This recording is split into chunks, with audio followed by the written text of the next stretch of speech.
Welcome! Today in front of me I have the HOVERAir X1 PRO, and in this video I'll show how you can insert or take out an SD card on this device.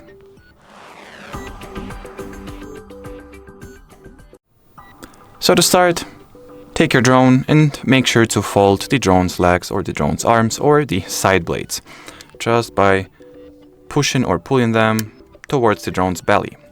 Now look at the left side of the drone's frame. Here below the charging port you have an exact insertion point or an exact slot for your memory card. Now equip yourself with a micro SD card, align it in accordance with this little icon here.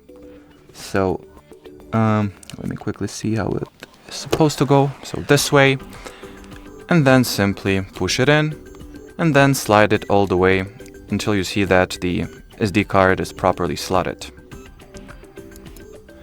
which you can tell by the subtle click that this process will produce.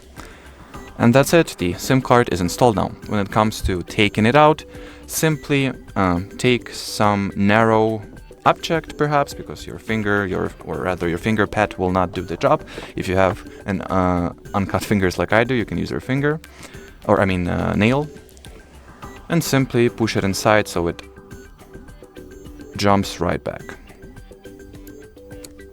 And now you can just pinch it and take it out. And well, that will be it for this video, so thanks for watching and bye bye.